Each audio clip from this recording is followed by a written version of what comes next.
Shri Ganeshaya Namaha. Sadashiva Samarambam Shankaracharya Madhyamam Asmadacharya Paryandam Vande Guru Parampara. Om Sakanavavadu Sakanav Sakaviryan Karavavahai Tejaspina Vadidamastma Vetpishavahai. Om Shanti Shanti Shanti. Om Shri Gurubhyo Namaha. Harihi Om Tatsat.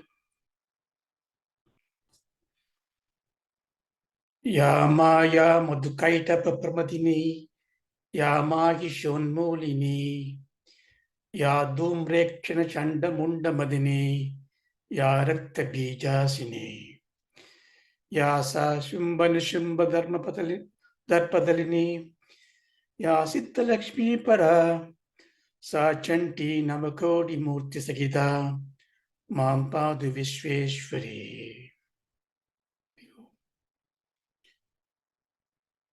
We are going through Durga Sapta Shloki for the Artha Prasa. We finished 2 sessions. We have gone through the context of the Sapta Shloki, and then we entered into the text proper.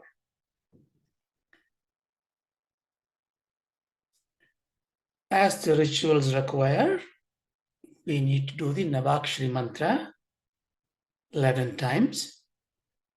When we do the Japam, we do it quietly in the mind, but for the sake of learning, we do it loud. Om Shri Matre Namaha. Om Aim Hreem Kleem Chamundayai Viche. Om Aim Hreem Kleem Chamundayai Viche. Om Aim Hreem Kleem Chamundayai Viche. Om Aim Hreem Kleem Chamundayai Viche. Om Aim Hreem Kleem Chamundayai Viche. Om Aim Hreem Kleem Chamundayai Viche. Om Aim Hreem Kleem Chamundayai Viche. Om Aim Hreem Kleem Chamundayai Viche. Om Aim Hreem Kleem Chamundayai Viche. Om Aim Hreem Kleem Chamundayai Viche. Om Aim Hreem Kleem Chamundayai Viche.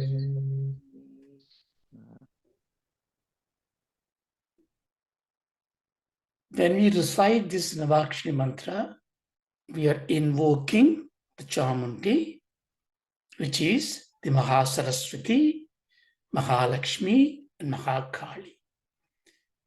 The Jnana Shakti, Kriya Shakti, and Ichcha Shakti. The power base of all your actions, all your knowledge. So that invocation happens when you start the Upasana. Upasana means to be having a seat next to the God, next to the truth, which therefore requires you to contemplate on the import of what is being recited. Upasana is not parayana of the mantra. It is the contemplation of the mantra and making one's heart melt in the inner meaning of it. So to do that, this mantra and the subsequent nyasa that we do prepares your body and mind. So we talked about it in the last class. Shiva Uvacha Devi Tvam Bhakta Sulabhe Sarvakarya Vidayini Kalohhi Karya Siddhyatam Upayam Bruhyatmataka. Parameshwara is asking on all our behalf to his consort, his own power, Ma Shakti. O Devi, Tvam Bhakta Sulabhe, you are very easy to reach by your devotees. and you make everything easy for devotees. You are Sarva Karya Vidayini. I'm not going to dwell into this. We've gone through it in detail last class. Just recall those things. Ambal Parashakti is a root cause of all actions. You want to raise the finger like that? I need the power. So to that Parashakti, Shiva is asking, please, Kalauhi Karya Siddhyatam Upayam Bruhi. Please give us the way, the means to achieve what we want to achieve in this Kali Yuga. Devyuvacha Shunadeva Pravashyami Kalau Sarveshta Sadhanam Maya Tavaiva Snehena Abhyamba Sudhi Prakashyate. Oh Deva, Shunu, please listen. Pravakshyami, I will tell you. Whatever you ask for. What did you ask for? Kalau Sarveshta Sadhanam. I give the means. The upayam is translated to sadhana. The means to achieve everything. Sarva ishta. Whatever you want to achieve, kalau in the Kali Yuga, I will give you. We contemplated last class. See, when you do the prarthana to the God, you do prayer to the God, I can't just go and say, God, make me pass the exam and do nothing. I will fail.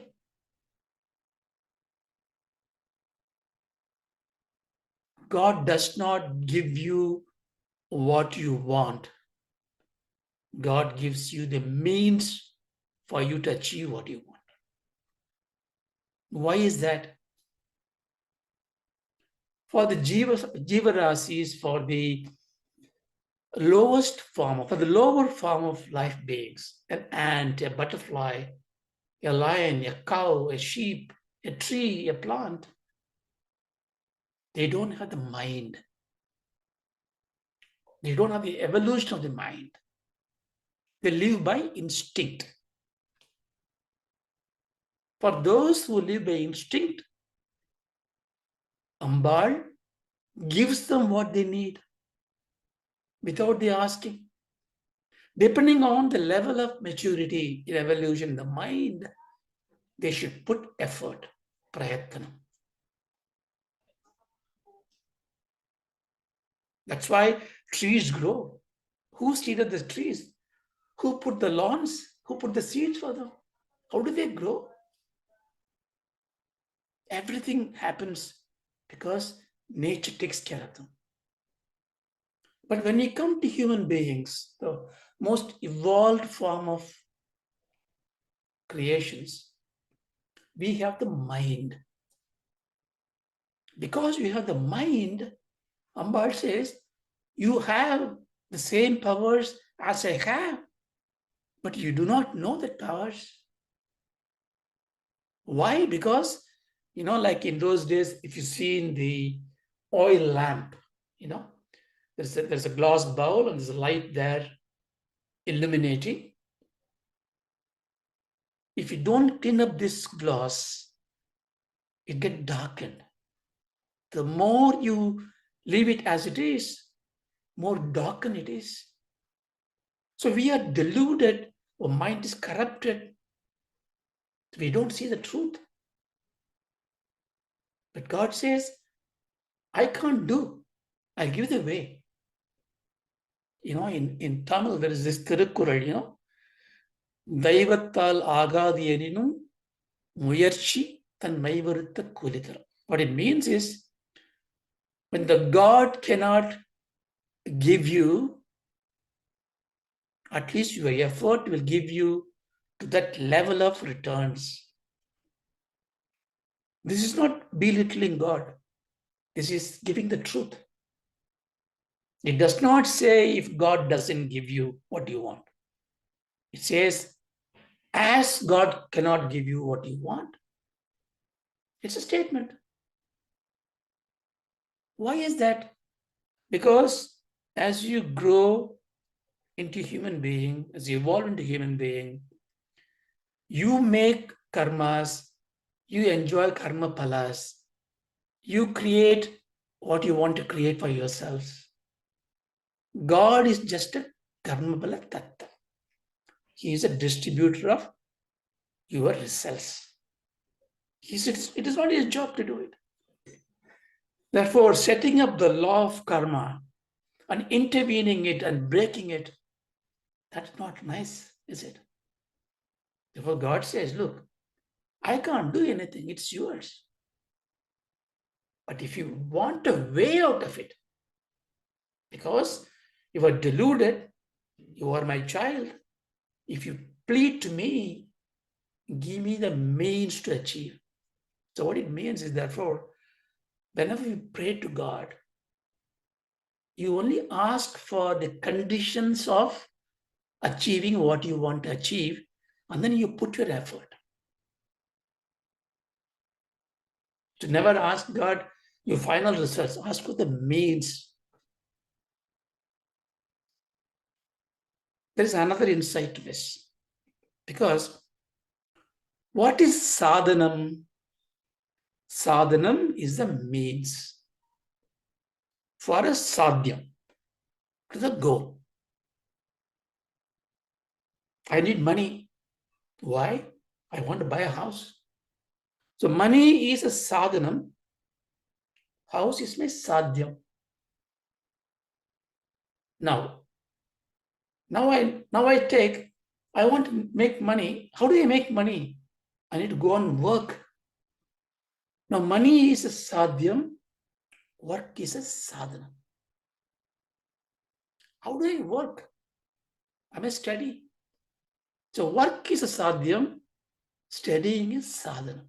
So if you look at it, the sadhanam is sadhyam at some time and sadhanam at other times. So when I say, therefore, God only grants you the sadhanam, the means, it also means God makes you to achieve the sadhyam at a different level. I answered this one because somebody asked me the question. I didn't tell you last class. So don't therefore think God can only give me the means, God cannot deliver the results. God delivers the result, but your prayathanam is important. Prayathanam. Yathanam means effort. Prayathanam means your good effort, your prerequisite efforts. Yeah. So when we do this Sapta Shloki Parayanam, when we do for certain Kamya Karma, some goal we want to achieve, please do pray. But what are you going to do? You're going to get the means opening for you, opportunities coming for you. You must grab it. So I say this slogam, I say this stotram, I have some fear in my mind, and there is a call coming for a satsang somewhere. You don't miss it, because there's an opportunity given to you. Probably when you go there, your problem may get solved. You see, that's how God works. He creates opportunities, but you need to grab them. To grab them, your mind has to be clear. It is cleaning up the glasses of the light. To clear the mind, you do some chitta shuddhi sadhana, social service, karmas, karma yogas. You know, it's kind of a very well-defined loop that we had to go through. So we saw this in the last class. Then as rituals, because the body is the temple of God, I am going to be in upasana. So therefore, oh, my body, my gross body, my embodiments, my subtle body, my andhakaranas, please cooperate. to cooperate, you understand your own bhava. You are not just ordinary flesh and bones. You are the abode of God. Therefore, I am going to place on you the holy grace of the God in three forms. The Rishi who saw this mantra, which I am going to apply, the prayog. The chandams or the meters, poetic meters, which makes me to recite this mantra, which is in a sapta prasam, through my prana and my vaikari, my vocal cords.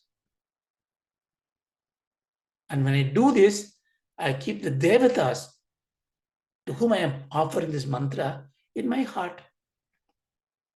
Therefore, O Rishi, I surrender to you. Before we do this, Rishi Saranam, so we put this, our Jiva Bhavam into the Rishi's feet. This mudra, we take it. Om Asya Sri Durga Sapta Shloki Stotra Mahamantrasya Narayana Rishihi Anushtupadani Chantamsi Shri Mahakali Mahalakshmi Mahasaraswati Devata Shri Jagatamba Prityartha Sapta Shloki Pate Pate Vinyogaha. We saw that in the last class.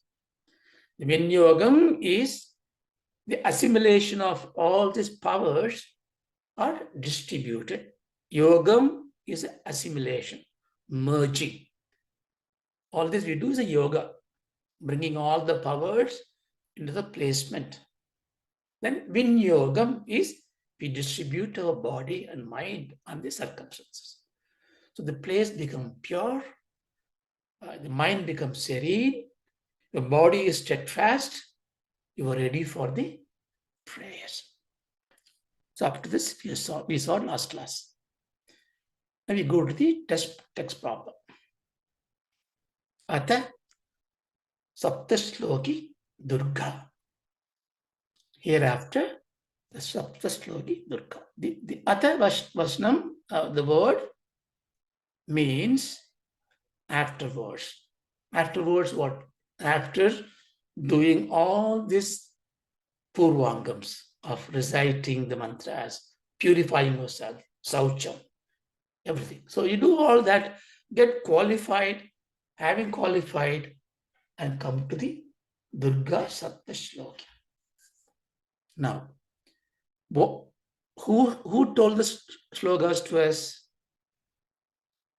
Mahashakti to Parameshwara from the Devi Mahatmyam.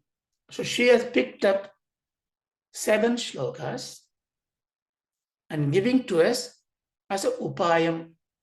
How was upayam? Amba Stuti upayam. If you make those 7 as your prayers, you get the means. How can I just recite and get the means? Recital is a karma.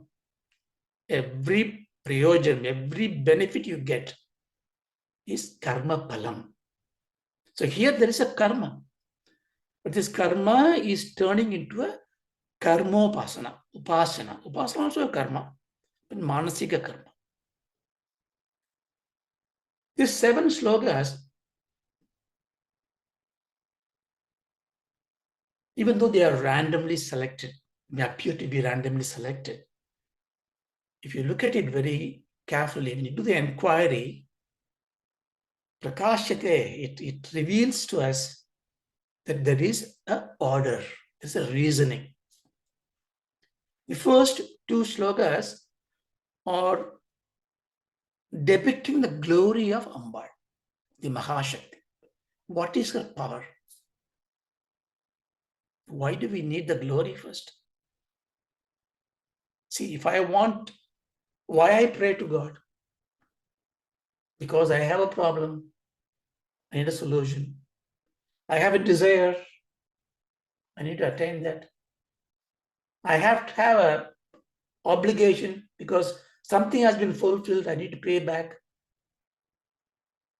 You do all that to a power which you think can deliver what you need. If I need knowledge, I go to a person who is knowledgeable. If I need money, I go to a person who is rich. If I need protection, I go to a person who can protect me with strength.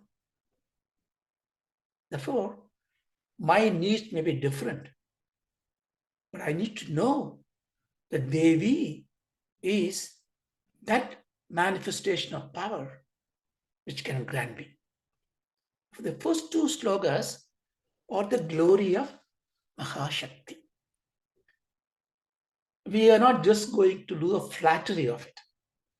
We are going to understand why that is. So we must really have Shraddha. By understanding the first two verses, we are actually coming to the place where the power consolidates. Therefore, that is a place of refuge. The Shraddha comes in. Then the verse 3, 4, 5 are the prayers. Now, having realized this is the Shakti, now I put my prayers. What I want, I ask. On the sixth verse, we are going to see there is a condition coming in. Because the Durga Sapta Shloki, coming from Devi Bhagavatam, Devi Mahatmyam, there I see Ambal as Santa Swarupini, completely serene, beautiful, calm, but also ferocious. Chandamunda, Shumba Nishimba, Ratkabija, Mahisashura. She is conquering everybody else, fighting, fierce. So how do I correlate this? So like Rudra in Sri Rudram, there is a Gora and Agora. There is a fierce face and a loving face. So therefore, we take a pause and say, oh Ambal, if you are pleased, you will do me these things. If you are displeased, you may cause this effect to me. So this is the sixth verse that you realize that my surrender have to be in such a way, it always pleases her.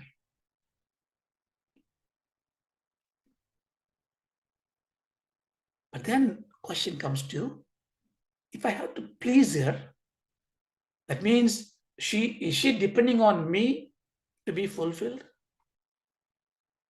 No.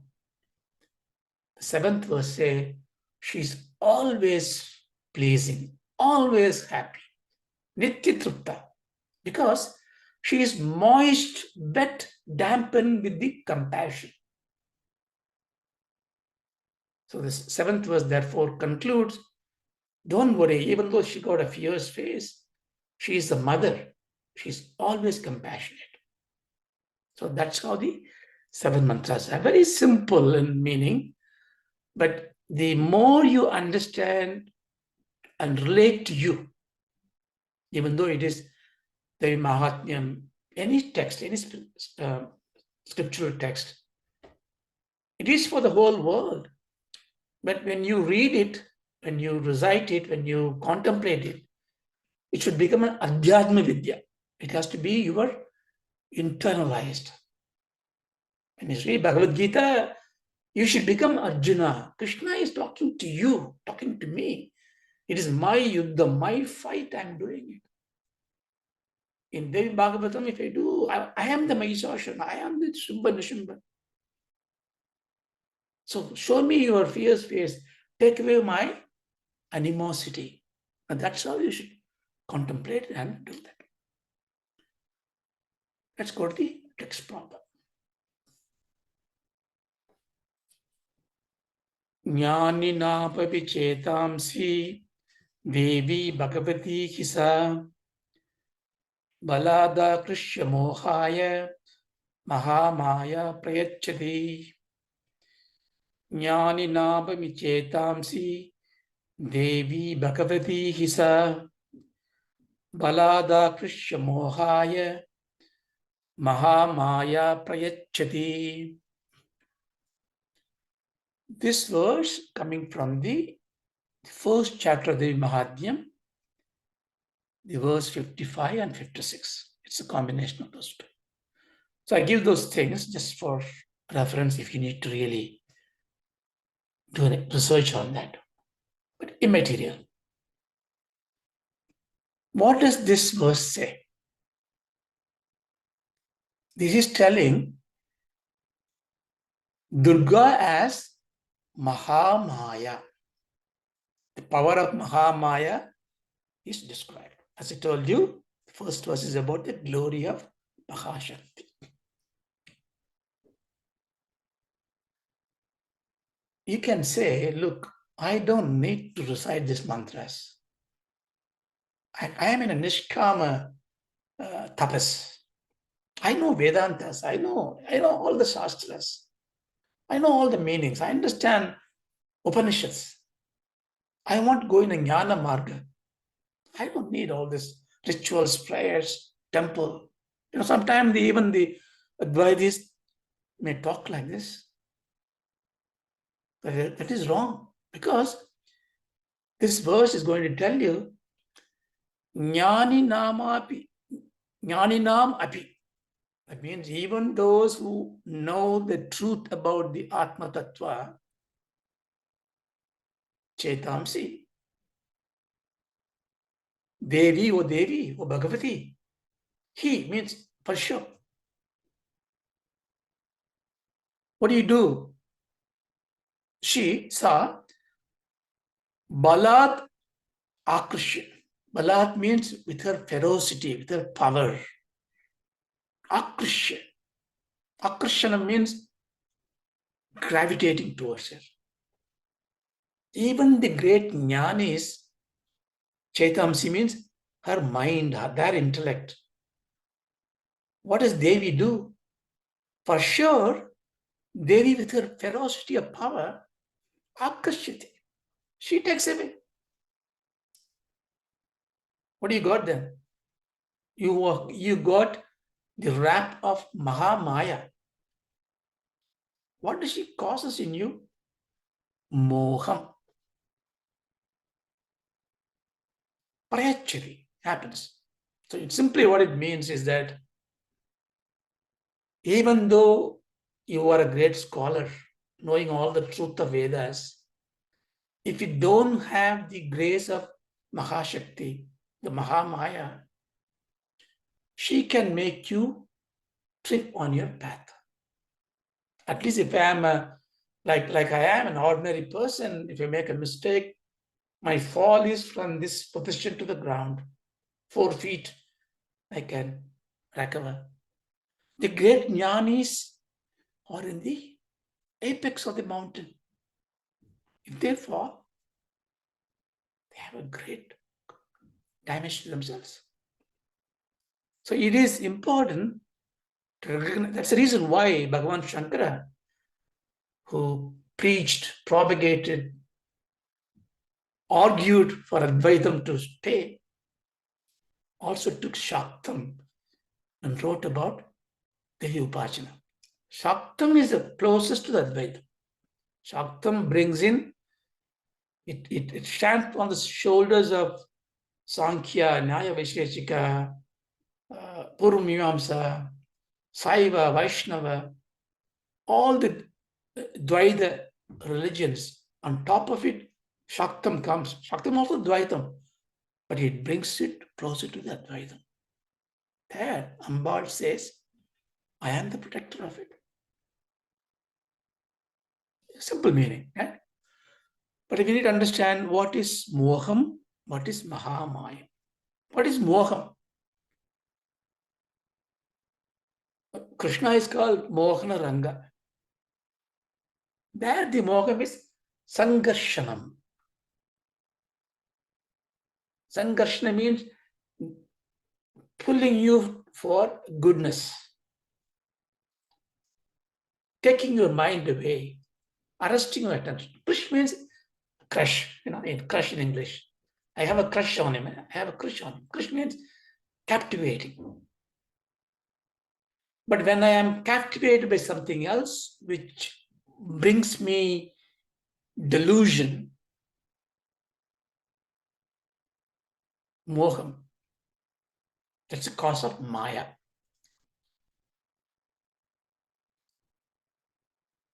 How do I know I am in moham? Moham basically means you are lacking discriminating intellect. You are deluded. Please don't take this moham to be delusion to be the psychosis meaning of delusion. Lunacy. No, that's also delusion, they call it. The very word delusion, so there's a word called ludo in Latin. Ludo means play, game. Illudre means deception. Deludre means mocking fun. So the delusion, the word delusion, the root is from the ludo. Look at the meaning of it, play. So the play of somebody causes you to become confused in your mind. The delusion is a result of Maya playing on your mind. But we don't say Maya. Maya is like a president.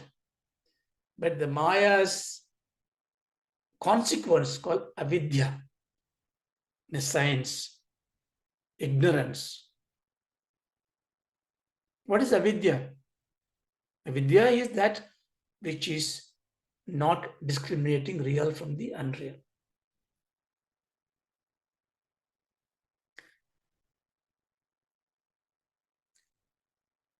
I labor this point a little bit. So here he says Maha Maya. Maha means the supreme Maya.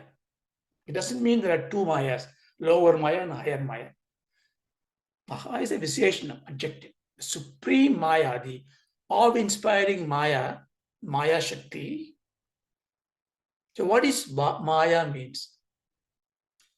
Maya causes delusion. What does Maya means? The very Sanskrit word, Ma, one meaning is not. Ya is that. So Maya is that is not. So therefore, what does it mean? I cannot show this is Maya. It is indescribable. But our rational mind doesn't accept it. No. If you can't explain it, how can I learn? So we need to find certain ways to build these bridges. So Mai, for example, the root word Mai is making. So Maya is the that makes things. Making means something which was not there before and it comes into manifestation. Something comes into manifestation will be gone. What is not there before can never be there ever. Vedantam. Therefore, Mahamai, if she makes something, she only makes it for a while. It goes away then. So therefore, her play happens in the domain where the time and space are temporal.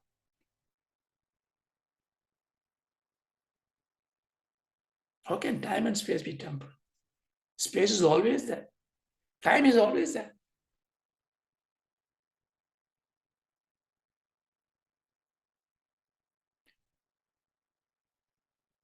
Time is not an objective reality. What is objective reality? That which can observe, which can define, which you can manipulate, manage.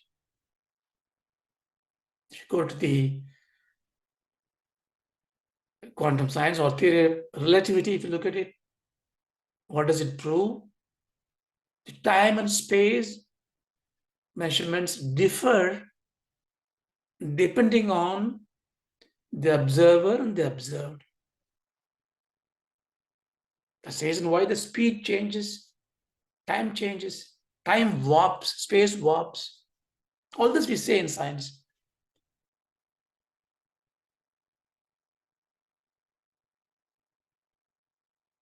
How do I explain this? Vedanta gives you 4 or 5 definitions to approach this. Maya is Sat, Asat, Vilakshana. Sat means real, Asat means unreal. Please remove this idea of unreal means fiction. No, not like the cold fire. No, that's fiction. We'll deal with that. In Vedanta, we need to refine our definitions. What is unreal and unreal? See, whenever you perceive anything, perception is our main instrument of knowledge. Perception, seeing, hearing, all that idea that you get. But whenever I see anything, and there's an awareness coming in. Awareness is the power resulting from the seeing action to bring a knowledge to my mind. The awareness is the consciousness, is a power. If you think very carefully, every time you see, you get 2 kinds of awareness. One is an awareness on something that is invariable, something that does not change. And you have an awareness of something which is variable. You don't think like this. But I never look at it like this. Every time I see a light, the light is on. That's what I see. Where is this 2 kinds of awareness?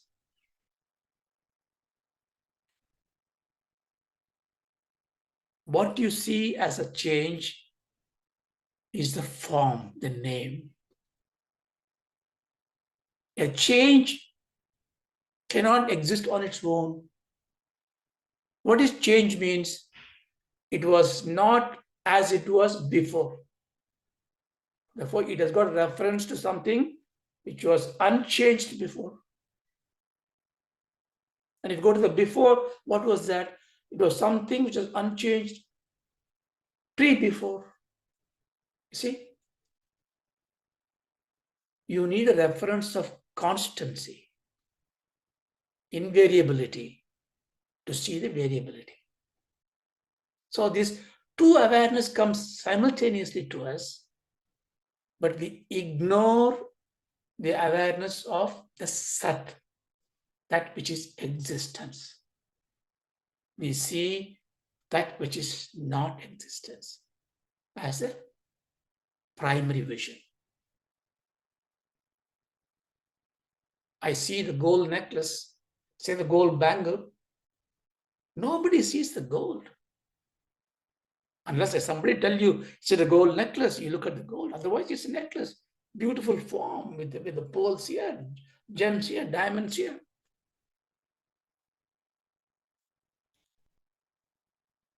Now, this real and unreal, therefore, if you take that inference, I can define real is what or in which my awareness does not change.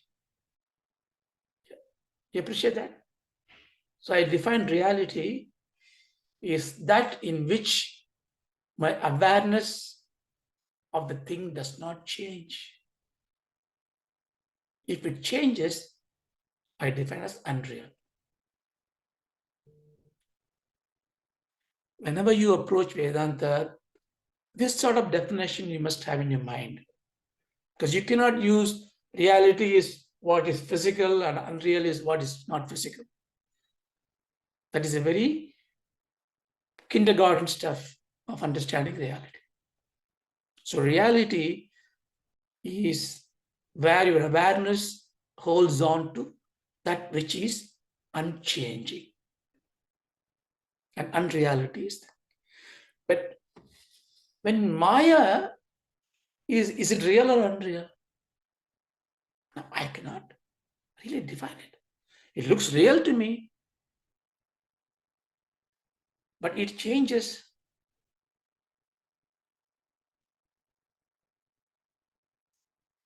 Is it an illusion? Somebody say Maya is illusion. Illusion is that doesn't exist. Just your mind confuses that. No. There is second definition in Vedanta. Maya is Bhavarupini. Bhava means existence. It's a positive entity. Sometimes you can define something with the absence of it, right? You can define, for example, darkness is absence of light. That's kind of definition there. Normally we take it. So what is object there? Is it darkness or light? So where a positive entity means it is there.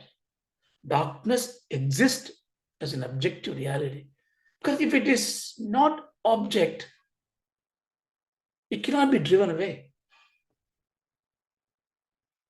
Because light comes in and drives the object, darkness away.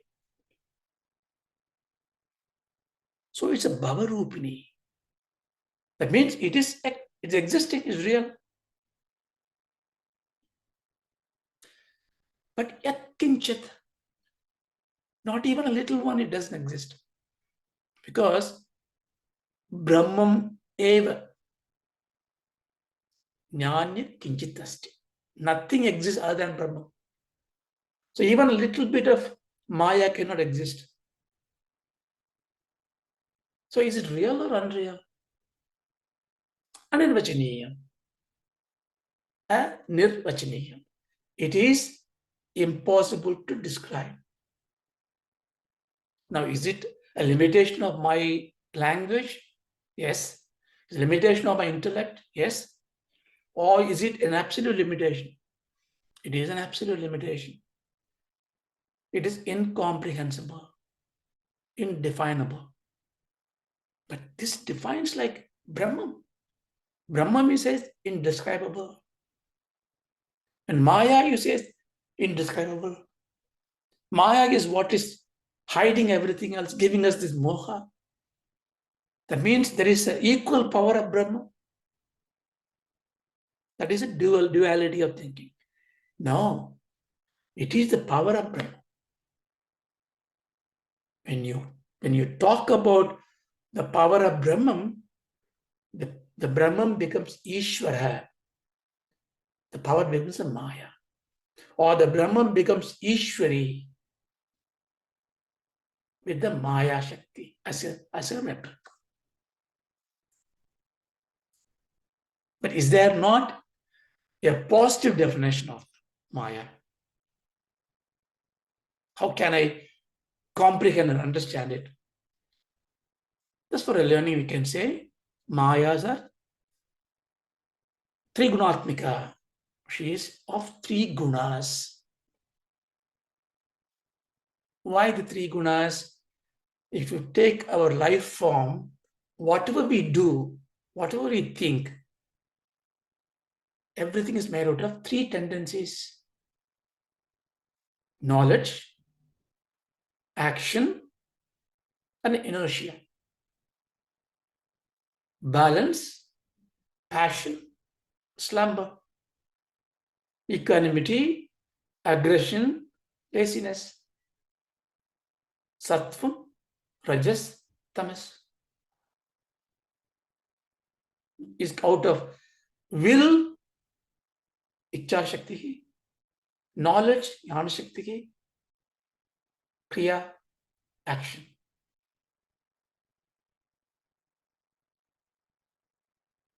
Then she is beautiful. I must worship her. Why here I say Mahamaya, she takes away, imposes moha? Is she not good? Here comes these two faces of Amba. This Mahamaya is also called Leelavati. Leela means play. Lalita. She wants to play. This question, even the Vedas cannot answer. Why does Ambal play? Why all the creation? The so-called creation? Don't know. Ignorance, our ignorance. See, you don't go to find out the root cause of ignorance. If you know ignorance is there, you want to find a way to get rid of the ignorance. When the house is on the fire, right? It's on the fire and the roof is burning. What do? Do you sit down and say, what caused the fire? Is it the wind factor? Is it the neighbor? You don't do that. You go out and find even the gutter water is there, you throw it on it. Your job is to put the fire out. Same way, the ignorance, the power of Maya that she uses as a net to create the moha, we can't find the root of it. So I asked you, hey, Naresh, do you know about this particular theory? Oh, I don't know, sir. I don't know. Okay. I'll explain to you. I explained to you. Now you know it. I know it. If I ask you, since when you know it, you'll say, just now. But when I ask you, since when you did not know it, I don't know. Maybe from the birth, even before that. Ignorance is anadi, no beginning, but it has got an end. This is the beauty of it. The Mahashakti Maya, who came out of the Brahman, this is not Bhagavatam, but Shaktam, to create this world, throws the net called Mahamaya, which creates all the beautiful things. How does she do that? She employs two powers. One is called Vikshebam. Vikshebam means creating forms, illusion. Creating sun, moon, stars, Neptune, Pluto, galaxies, Milky Ways, London, Harrow, house, trees, you and me, different forms, come and go, change, dancing all the time to the tune of cosmic dance of the Shiva. Vikshebam, creation. We know that they don't stay in time and space. They warp around, they die, they go away. Impermanent, unreal, mithyatvam. It's not false. Empirical reality, mithyatvam.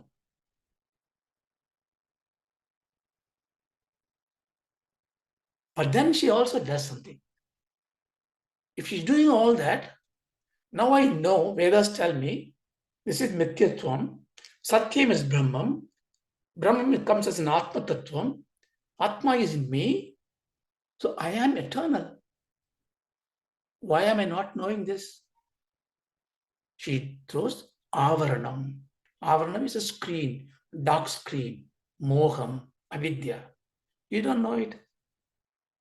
You know, like a mother playing with the child. Tiger eyes, catch me now if you can. So where is this? Okay, if you want to pray to this Maya, where is it located? Is she somewhere here, there? Of course, the answer is very simple, right? If it is Brahman's power, it's all pervading. But is it in Brahman?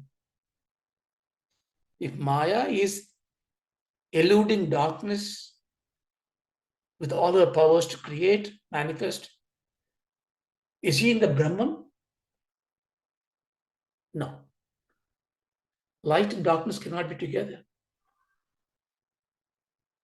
Is it in the jiva? That is you and I, as an avidya?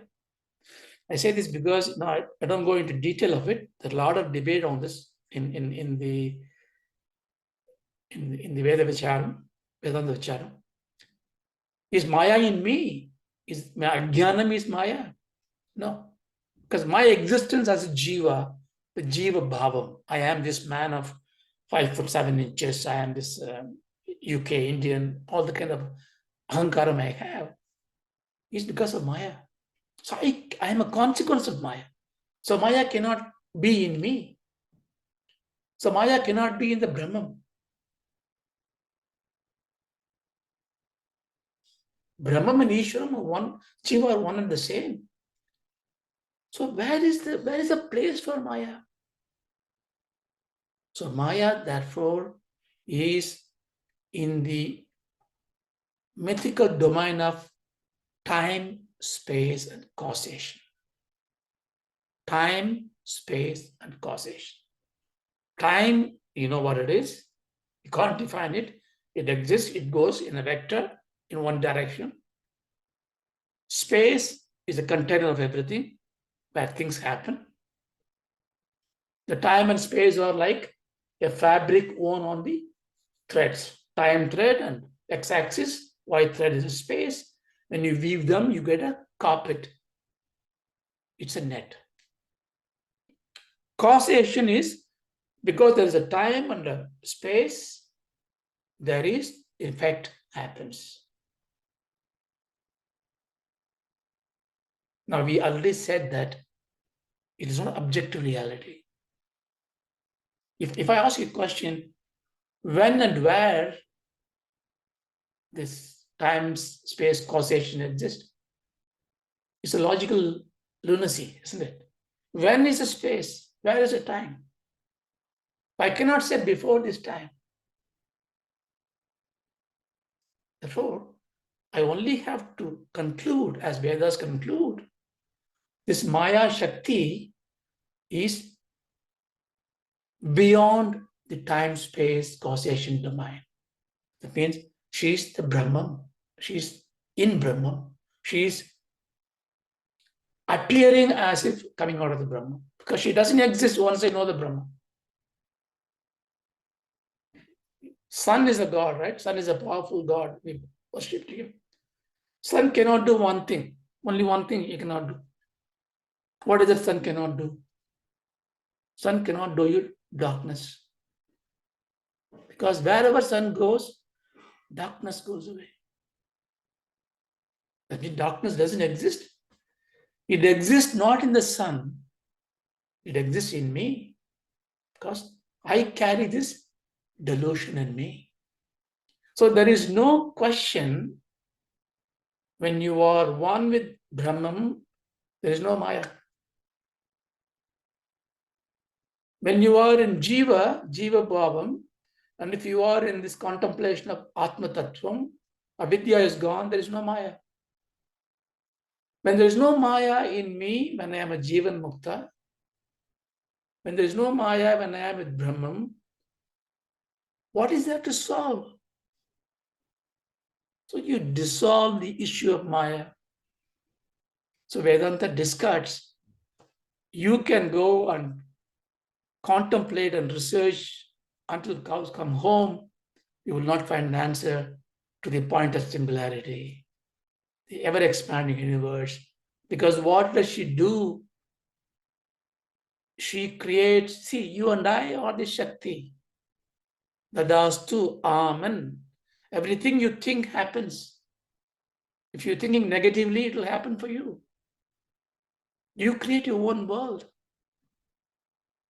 Because you are within the time-space causation, you are the Shakti. So if you are there and if you define your own world, you can never come out of it. You understand? This is moha. I give one example before I close it. Suppose I am sleeping. So I am I'm the sleeper, right? I get a dream. I become a dreamer. In the dream, I am in the beautiful land, Timbuktu, some land. I have great fun. If you are able to come into my dream and say, hey, dreamer, this is not real, I will not believe you because I'm enjoying it. And if you ask me, hey, dreamer, where did you come from? Dreamer will not say anything. I always exist. But you and I know dreamer came from the sleeper. The dreamer doesn't know because he's in the dream in his own time-space causation domain.